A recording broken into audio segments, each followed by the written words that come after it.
we would like to invite our second poet for the day, Mr. Cookie Johnson. I hope I'm saying that properly. Please start um, your recital for us. Okay, thank you. I hope you can hear me. Yeah, yes, we can hear you. Okay. Good evening, everyone. My name is Kukua Johnson, but I normally go by the name Cookie. And the poem I'll be sharing tonight is titled Inherited Stain. The poem reflects on Ghana's independence and the quieter ways history still lives within us in our language, culture, and identity. Inherited Stain. Freedom. Our freedom came dressed in another man's voice. We raised the flag and called it freedom, but freedom still sounds like a borrowed tongue, rolling off our mouths too easily. The chains left our hands, yes, but something stayed.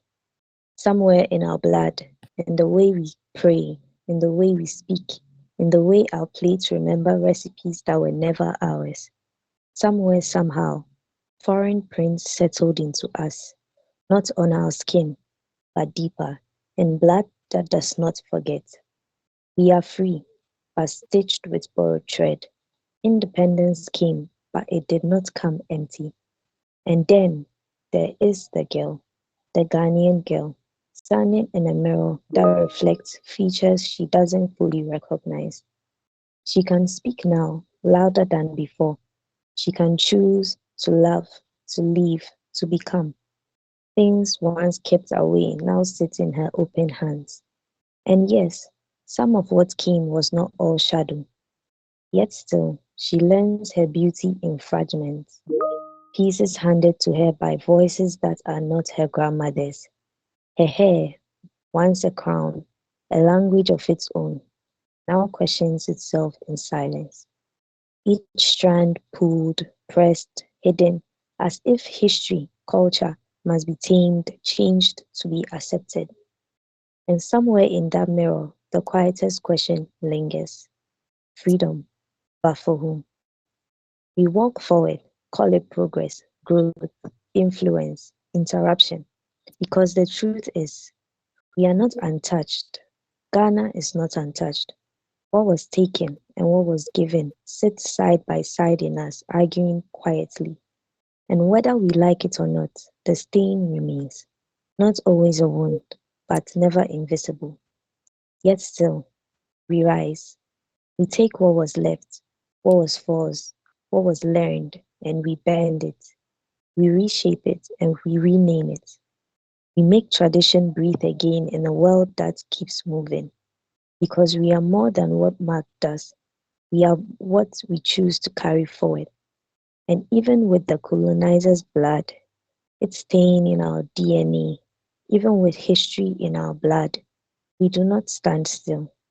We take the language we were given, bend it, break it, make it say our names the way they were meant to be said, until even the stain learns our name. Thank you. Okay, thank you so much for that, Mr. Cookie. And that was really well. Okay, Cookie, thank you for that. We appreciate your poem and how you performed.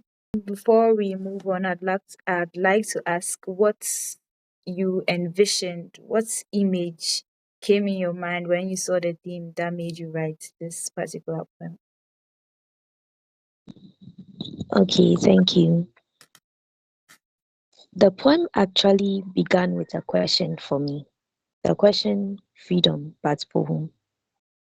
When we celebrate independence, we often speak about freedom as a complete victory. But I started wondering how that freedom looks in the everyday identity and culture of us Ghanaians. From that question, the images began to form from the bold language, the food, and eventually the image of a Ghanaian girl standing in front of a mirror. And that image helped me explore how history can still live quietly within us, even if we are free or we have obtained political freedom. So that was what really started the poem out for me. Yeah. Okay, thank you so much for that. We actually linked your answer, and then the poem actually links well. It makes us understand probably where you were going and where you're coming from.